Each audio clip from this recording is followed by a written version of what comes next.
Like the video, subscribe to the channel and press the bell icon for latest video update. Like the video, subscribe. Good morning students, मैं Kapil sir मेरी channel में आपका स्वागत करता हूं। कल हमने बात की थी अचल आधार की पद्धति की। आज हम उसके आगे बढ़ेंगे और परंपरित आधार की पद्धति की बात करेंगे। परंपरित आधार की विधि जिसका सूत्र है सूचकांक बराबर चालू वर्ष का समय बट्टे गत वर्ष का समय का चल मूल्य गुणे 100। आई बराबर P1 बट्टे P0 गुणे 100। अचल आधार की पद्धति में यह आधार वर्ष था, परंपरित आधार की पद्धति में यहाँ पर गत वर्ष आएगा, मतलब उसके पहले का वर्ष। एक सवाल दिया गया, एक कंपनी में वर्ष 2014 के प्रत्येक 2 मास के अंत में शेयर के बंद होने वाले मूल्य संबंधी सूचना दी गई है।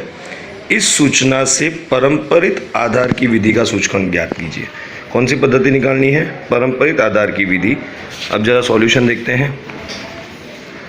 यहाँ हम लिखेंगे शेयर का मूल्य, शेयर का मूल्य महीना आ गया, ये उसके मूल्य आ गए। सूत्र है परंपरित आधार द्वारा सूचकांक चालू मास का चल मूल्य बट्टे गत मास का चल मूल्य गुणे 100।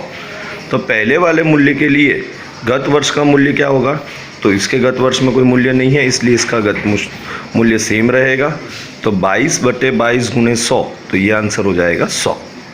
दूसरी बार में चालू वर्ष का मूल्य हो जाएगा 21.20, गत वर्ष का मूल्य यहाँ पे आ जाएगा 22, तो 21.20 बट्टे 22 गुणे 100, तो इसका आंसर हो जाएगा 96.36।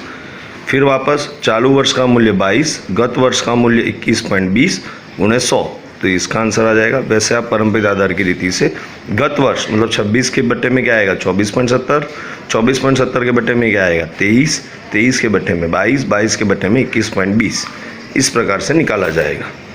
अगला ये सवाल है जिसके अंदर हमारा पुराना अचल आधार की विधि, परंपरित आधार की विधि दोनों का इसके अंदर मूल्यांकन हो जाएगा। सवाल को पढ़ लेते हैं। पहला बोला है 2008 को आधार वर्ष मानकर अचल आधार की विधि तथा परंपरित आधार की विधि द्वारा एवं वर्ष 2010 तथा 11 की खरीदी की औसत मात्रा को आधार वर्ष की खरीदी मानकर प्रत्येक परिस्थिति में सूचकांक की गणना कीजिए। सवाल को 3 भागों में बांटा जाएगा। वर्ष, उसकी मात्रा। पहला दिया है वर्ष 2008 के आधार वर्ष के आधार पर अचल आधार की पद्धति, फिर है परंपरित आधार की पद्धति, और यहाँ है वर्ष 2010 और 2011 को की मात्रा के औसत के आधार पर। सबसे पहले वर्ष 2008 के लिए हम करेंगे चालू वर्ष का भाव बटे आधार वर्ष का भाव गुणे 100, यहाँ पे आधार वर्ष आएगा।